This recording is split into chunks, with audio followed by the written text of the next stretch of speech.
Welcome to easy learning 700। ये ECO 401 economics की short lecture series का 6th लेक्चर है और इसका टाइटल है इलास्टिसिटीज़। तो इस लेक्चर के अंदर आप इलास्टिसिटीज़ के बारे में पढ़ेंगे।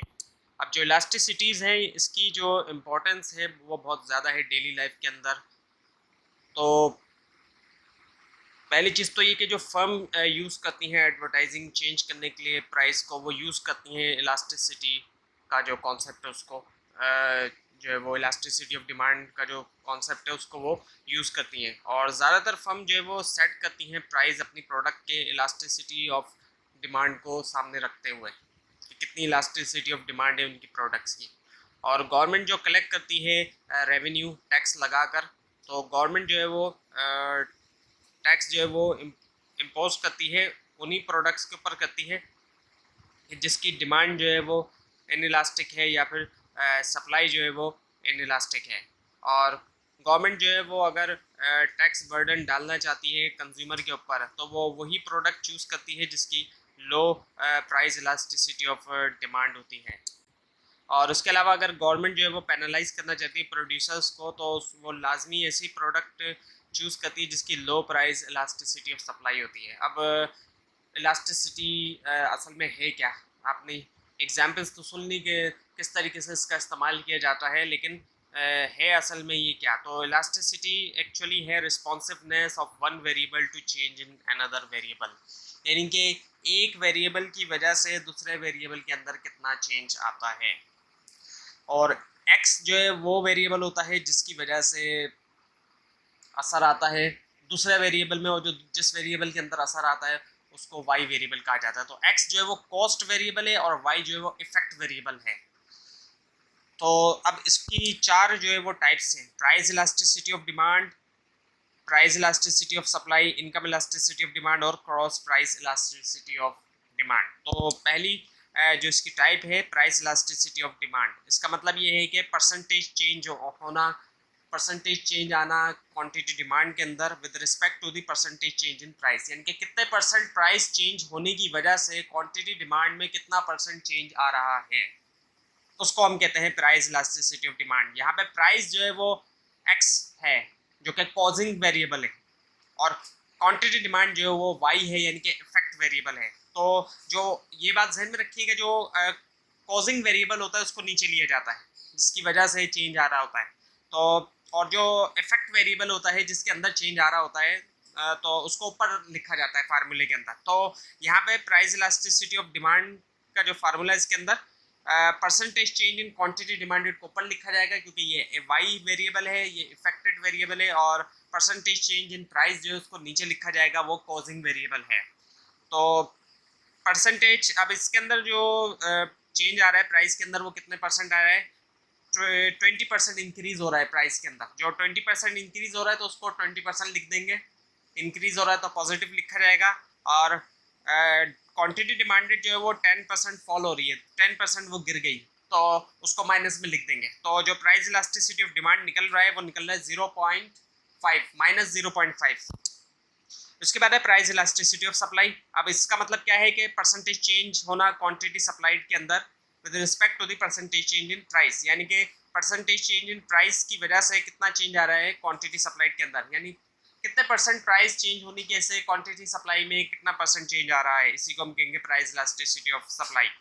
तो अगर 50% राइज होता है प्राइस जो है वो प्रोडक्ट्स का, तो उससे 50% ही क्वांटिटी सप्लाइड भी राइज होती है। तो नीचे भी जारी बात है price percentage change in price आया 15% और percentage change in quantity supplied भी 15% आया, तो प्राइस इलास्टिसिटी ऑफ सप्लाई हमारे पास 1 आ गया। और उसके बाद है फिर इनकम इलास्टिसिटी ऑफ डिमांड।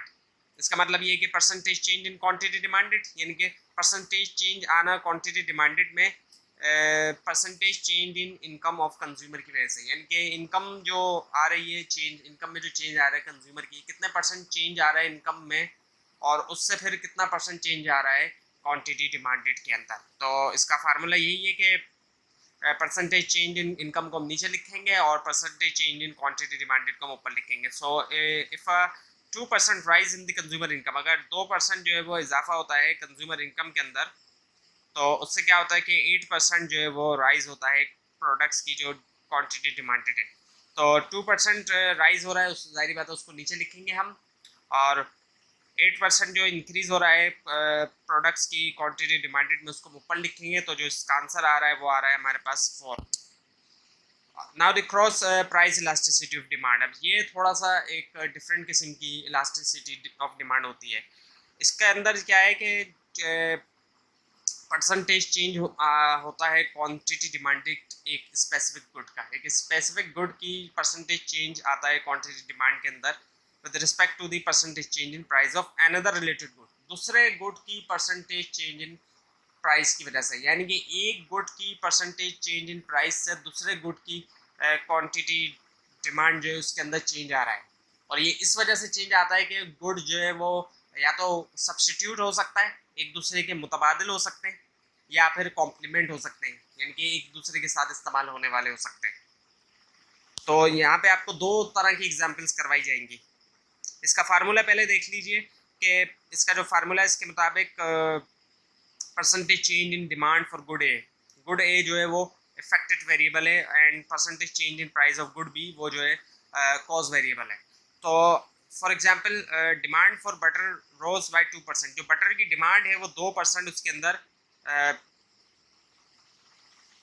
इजाफा जो है वो हो जाता है। When the price of margarine rose by the 8%, यानी कि बटर की डिमांड 2% तक इजाफा उसके अंदर हो जाता है जब मार्जरीन की जो प्राइस होती है उसके अंदर 8% अगर इजाफा होता है। तो ये जो है कहलाया जा रहा है cross price elasticity of demand, यानी कि इजाफा हो रहा है मार्जिनिंग की ज़ाहिरी बात है प्राइस के अंदर, और जबकि क्वांटिटी डिमांड के अंदर किसकी इजाफा हो रहा है, बटर की, क्योंकि ये दोनों एक दूसरे के सब्स्टिट्यूट हैं। मार्जिनिंग की जगह लोग बटर इस्तेमाल करेंगे अगर मार्जिनिंग की प्राइस जो है वो बढ़ती जाएगी। तो इसके मुताबिक हम जब वैल्यूज़ पुट करेंगे नीचे लिखेंगे हम मार्जिन के अंदर जो परसेंटेज में इजाफा हो रहा है 8%, और उस ऊपर लिखेंगे हम जो बटर की जो क्वांटिटी डिमांडेड के अंदर इजाफा हो रहा है 2%। तो इसको जब कैलकुलेट करेंगे तो 0.25 आंसर आया। और फिर दूसरा केस है कॉम्प्लीमेंट प्रोडक्ट। अब कॉम्प्लीमेंट का है, वो सब्स्टिट्यूट का था, एक की जगह दूसरी प्रोडक्ट इस्तेमाल हो रही थी, अब है कॉम्प्लीमेंट, यानी कि एक के साथ दूसरी प्रोडक्ट इस्तेमाल। So the price of the bread rose, यानी कि जो ब्रेड है उसकी प्राइस में इजाफा होता है, the demand for butter would fall. जब ब्रेड की प्राइस में इजाफा हुआ तो उससे डिमांड फॉर बटर फॉल हो गया, क्योंकि जारी बात है जब ब्रेड की प्राइस में इजाफा होगा तो बटर की भी प्राइस में कमी आएगी, क्योंकि दोनों एक दूसरे के कॉम्प्लीमेंट है, एक दूसरे के साथ इस्तेमाल होने वाली प्रोडक्ट्स हैं दोनों। अगर 4% इजाफा होता है बटर की प्राइस में, सॉरी ब्रेड की प्राइस में, तो उससे 3% जो है तकरीबन फॉल आता है, कमी आती है बटर की डिमांड के अंदर। तो ब्रेड जो है इधर कॉज वेरिएबल है क्योंकि उसकी वजह से असर पड़ रहा है, और बटर जो है वो इफेक्ट वेरिएबल है, उस पर असर पड़ रहा है। तो कॉज वेरिएबल नीचे आएगा, 4% को नीचे हम लिखेंगे, और ये इंक्रीज हो रहा है इसी वजह से ये पॉजिटिव है, और बटर की प्राइस जो डिमांड है, क्वांटिटी डिमांड है, उसमें कमी आ रही है, इस वजह से उसको माइनस में लिखाएगा, -3% उसको हम ऊपर लिखेंगे। जब इसको कैलकुलेट करेंगे तो -0.75 आंसर आ जाएगा। Now, why we use percentage change rather than the absolute change in elasticity? Percentage change का इस्तेमाल क्यों किया जाता है? Absolute भी तो इस्तेमाल किया जा सकता था, यानी कि absolute डायरेक्टली नंबर्स वगैरह में लिख दिया जाए, ऐसा भी हो सकता था, लेकिन परसेंटेज का क्यों मामला है यहाँ पे? वो इसलिए है क्योंकि पहला रीज़न तो ये कि परसेंटेज में यूज़ करने की वजह से कंपैरिजन जो है वो ज़ाहिरी बात है काफ़ी आसान है। आसान इस तरीके से भी है कि कन्वर्जन नहीं करना पड़ेगा, क्योंकि जो प्राइस है उसको मेजर किया जाता है रुपीस में, और जो क्वांटिटी डिमांड है उसको मेजर किया जाता है यूनिट्स में। इससे हम जो है वो कन्वर्जन की जो प्रॉब्लम है उससे बच सकते हैं। दूसरी चीज़ ये it help us avoid that of what size of units to be change. और तीसरी चीज़ ये कि ये मदद करता है हमें डिफाइन करने में कितना बड़ा या कितना छोटा चेंज आ रहा है। अब 2 रुपये से 4 रुपये का अगर चेंज आता है तो ये कोई बड़ा चेंज हमें नहीं लग रहा एब्सोल्यूट टर्म्स में अगर हम देखें, तो हमें कोई बड़ा चेंज नहीं लग रहा। 2 रुपये से किसी भी चीज़ की प्राइस में 2 रुपये से 4 रुपये चेंज आ जाए तो कोई बड़ा चेंज नहीं है। नॉर्मली कोई ये कहेगा कि तो कोई बहुत बड़ा चेंज नहीं आ रहा प्राइस के अंदर, लेकिन परसेंटेज को अगर हम देखें तो ये बहुत बड़ा चेंज है। ये 100% चेंज आ रहा है। तो देखा जाए तो 100% चेंज बहुत बड़ा होता है। और इसी वजह से थर्मामीटर के अंदर अगर आपने कभी देखा हो तो थर्मामीटर के अंदर जो यूज़ की जाती है वहाँ पे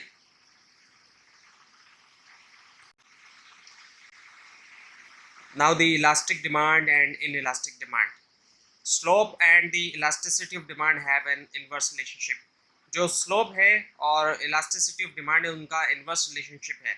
when slope is highly when slope is high elasticity of demand is low। जब स्लोप हाई होगा इलास्टिसिटी ऑफ डिमांड लो होगी, यानी कि जितना ज़्यादा स्लोप दिखने में आएगा आपको कर्व के अंदर, जितना ज़्यादा एक स्लोप होगा खड़ा हुआ जितना ज़्यादा होगा उतनी कम उसकी इलास्टिसिटी होगी, और जितना ज़्यादा बैठा हुआ स्लोप होगा हॉरिजॉन्टल होगा उतनी कम उसकी जो है वो उतनी ज़्यादा उसकी इलास्टिसिटी होगी। जितना बैठा हुआ कर्व होगा स्लोप होगा उतना ज़्यादा उसकी इलास्टिसिटी होगी। तो एक इन्वर्स रिलेशनशिप है, यानी कि एक दूसरे के ये मुखालिफ है एक तरह से। अब आपके सामने यहाँ पे ग्राफ मौजूद है ताकि आप और अच्छी तरह से समझ सकें स्लोप को और जो इलास्टिसिटी है उसको।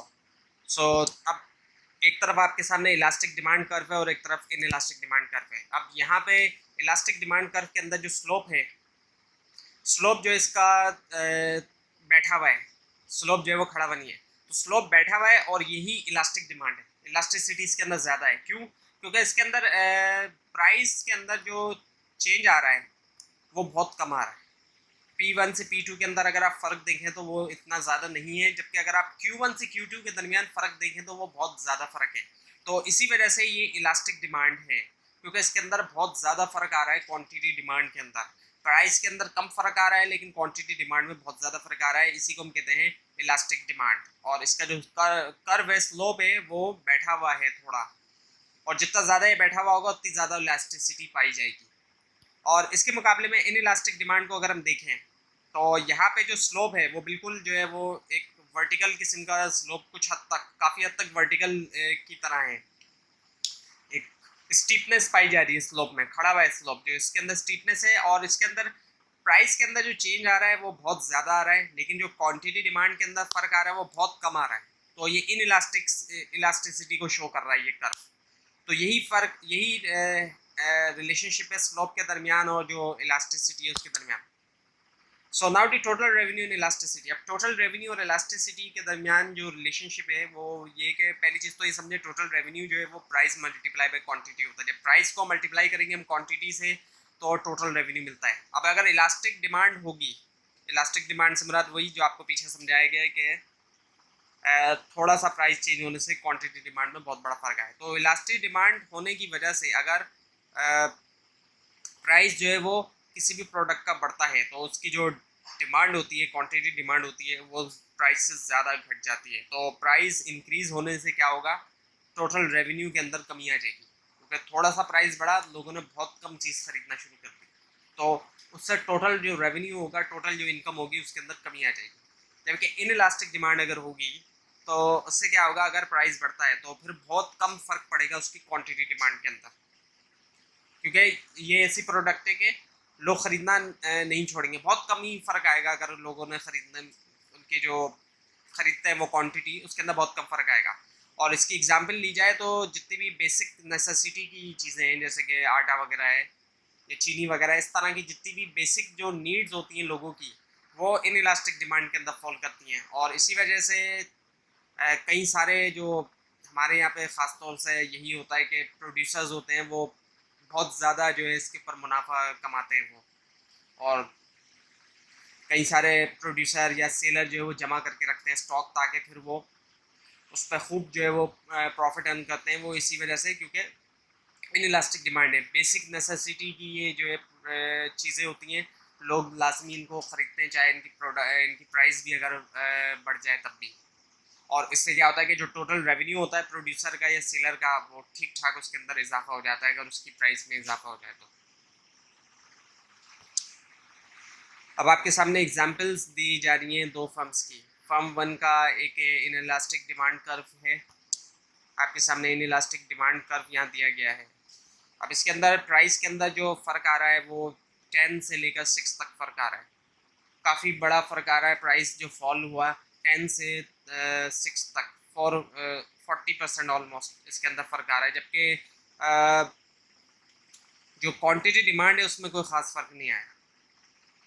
90 से 100, 90 परचेज करते थे और वो 100 परचेज करने शुरू किए, तो इसको इनइलास्टिक डिमांड कहा जाता है। और ये जो इनइलास्टिक डिमांड होती है ये 1 से कम होती है, 1 से कम होगी इनइलास्टिक डिमांड। और इसी को कैलकुलेट भी यहाँ पे किया गया है। जब इसको कैलकुलेट किया तो इसका आंसर आ रहा है -0.15, क्योंकि ये इनइलास्टिक डिमांड है। इसी वजह से हमेशा इनइलास्टिक डिमांड 1 से कम शो होगी, पॉइंट समथिंग होगी, 0 और 1 के दरमियान होगी हमेशा। दूसरी एग्जाम्पल के अंदर हमें इलास्टिक डिमांड कर्व दिखाया जा रहा है। तो अब यहाँ पे इलास्टिक डिमांड कर्व में है 7 से 6, प्राइस के अंदर जो फ़र्क आ रहा है वो सिर्फ 7 से 6 हुआ, जबकि क्वांटिटी डिमांडेड में इतना बड़ा फ़र्क आ गया 40 से लेकर 100। तो ये इलास्टिक डिमांड है, और इलास्टिक डिमांड हमेशा 1 से ज़्यादा होगी। और इसको जब कैलकुलेट किया गया तो इसका आंसर आ रहा है -3.6, तो ये 1 से ज़्यादा आ रहा है आंसर। अच्छा, ये माइनस का साइन हो सकता है आपको कंफ्यूज कर रहा हो, माइनस से कोई फ़र्क नहीं पड़ता। जो फिगर्स देखी जाएंगी सिर्फ कि 1 से ज़्यादा है या नहीं, माइनस से फ़र्क नहीं पड़ता। तो 3.6 जो है वो इसका जो आंसर आ रहा है कैलकुलेट करने के बाद, ये 1 से ज़्यादा है 3.6, तो इसका मतलब ये है कि ये इलास्टिक डिमांड है। सो इलास्टिसिटी बिटवीन 2 पॉइंट, तो इलास्टिसिटी जो है वो 2 पॉइंट्स के दरमियान भी कैलकुलेट की जा सकती है। और यहाँ आपके सामने ग्राफ मौजूद है जिसके अंदर प्राइस के अंदर जो चेंज आ रहा है वो 8 से 6 आ रहा है, और क्वांटिटी डिमांडेड में 8 से 16 आ रहा है। तो इसका जो यहाँ पे अच्छा इस फिगर के अंदर इलास्टिसिटी फ्रॉम पॉइंट के टू एल, इलास्टिसिटी जो है वो पॉइंट के टू एल होगी जो हमने कैलकुलेट करनी है, यानी कि के से एल तक की इलास्टिसिटी। सो इसका फार्मूला है price change in the quantity demand divided by the price change in the price. और जब इसमें वैल्यूज पुट करेंगे तो जो इसका आंसर आ रहा है वो आ रहा है -4। सो absolute value is greater than 1, so it is elastic. अब ये जाहिर बात है 1 से ज़्यादा है, माइनस में तो है लेकिन जाहिर बात है 1 से ज़्यादा है 4, तो ये इलास्टिक है। Similarly we can also calculate for inelastic demand का, और इसी तरह से इनइलास्टिक डिमांड के लिए भी कैलकुलेट किया जा सकता है। उसके बाद है आर्क इलास्टिसिटी। आर्क इलास्टिसिटी के अंदर जो है वो मेजर की जाती है elasticity between 2 point on a curve, 2 points के दरमियान कर्व के ऊपर, और इसमें जो है वो मिड पॉइंट का इस्तेमाल किया जाता है बिटवीन द कर्व। अब मिड पॉइंट को जिस तरीके से निकाला जाता है, अगर क्वांटिटी डिमांडेड का मिड पॉइंट निकालेंगे तो quantity demanded 1 plus quantity demanded 2 divided by 2, इस तरीके से क्वांटिटी डिमांडेड का मिड पॉइंट निकालेंगे। और मिड पॉइंट अगर प्राइस का निकालेंगे तो price 1 plus price 2 divided by 2 करके हम मिड पॉइंट निकालेंगे। तो इसमें मिड पॉइंट का इस्तेमाल जो है वो किया जाता है।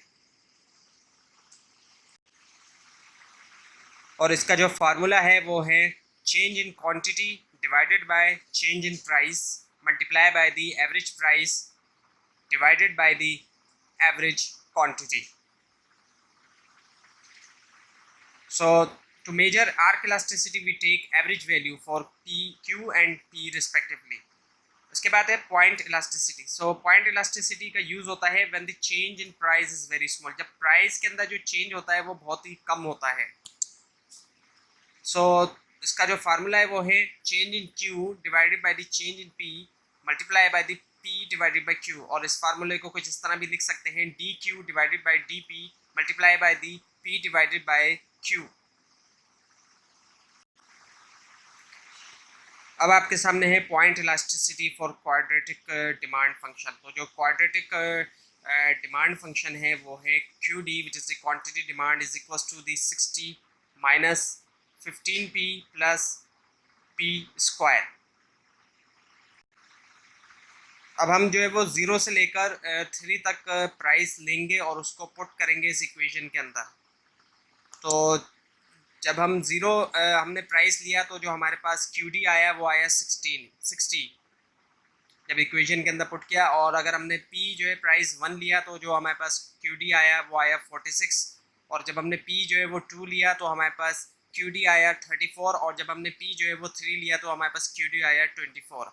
और इसी का यहाँ पे ग्राफ भी बना हुआ है कि जब 60 है QD, क्योंकि QD को लिया है हमने एक्स एक्सेस पे और वाई एक्सेस पे लिया है हमने P को यानी कि प्राइस को। सो QD यानी कि क्वांटिटी डिमांडेड को लिया गया है एक्स एक्सेस पे, तो जहाँ पे 60 आ रहा है क्वांटिटी डिमांडेड वहाँ पे 0 है प्राइस। इसी वजह से ये बिल्कुल नीचे है जो पहला जो डॉट आप देख रहे हैं राइट हैंड पे। और उसके बाद फिर दूसरा जो है वो 46 है हमारे पास QD और जो प्राइस है वो 1 है। और तीसरा जो है हमारे पास 34 है QD और प्राइस इसकी 1 है। और चौथा जो है हमारे पास 24 है और प्राइस उसकी जो है वो 3 है। और इसके आगे भी इसने दिया हुआ है, लेकिन जो टेबल के अंदर है वो सिर्फ 3 तक ही है। अब जो है वो इस क्वाड्रेटिक इक्वेशन के ज़रिए इलास्टिसिटी मालूम करनी है। सो QD जो है वो इक्वल्स बराबर है 60 minus 15P plus P square. अब इसका जब डेरिवेटिव लेंगे DQ divided by DP is equals to वो होगा -15 प्लस 2P। सो अगर P जो है वो 3 के बराबर है तो फिर उसको जब हम पुट करेंगे तो कैलकुलेट करने के बाद हमारे पास आएगा -9। सो DQ डिवाइडेड बाई DP आया हमारे पास -9। और 3 जो कि हमने पहले भी लिया था ऊपर, तो इसको जब हम पुट करेंगे इक्वेशन के अंदर QD वाली तो हमारे पास आंसर आएगा 24। और जो फार्मूला है इलास्टिसिटी का वो है DQ divided by DP multiply by the P divided by Q। अब इसके अंदर जब हम वैल्यूज पुट करेंगे DQ डिवाइडेड बाई DP को पुट करेंगे तो वो है -9 और P डिवाइडेड बाई Q जो है वो है P जो है वो 3 है और Q जो है वो 24 है, यानी कि क्वांटिटी डिमांडेड जो हमने निकाला है QD। तो उसके बाद जो आंसर आ रहा है वो आ रहा है हमारे पास -1.125। सो एब्सोल्यूट वैल्यू जो है वो हमारे पास ग्रेटर देन 1 आ रही है। So it is point elastic. ये इलास्टिक है क्योंकि ये एक से ज़्यादा है और जो माइनस है उसको जाहिर बात है इग्नोर कर दिया जाएगा। तो ये था आज का लेसन। आपको अगर इस लेसन के बारे में कोई क्वेश्चन है तो नीचे कमेंट कीजिए और इस पूरी सीरीज़ को देखने के लिए इस चैनल को सब्सक्राइब कीजिए। और अगर आप ये स्लाइड हासिल करना चाहते हैं तो नीचे डिस्क्रिप्शन बॉक्स में दिए गए लिंक से हासिल कर सकते हैं, लेकिन अगर आपको लिंक ना मिले उसके लिए आप नीचे कमेंट कीजिए। Thanks for watching this video.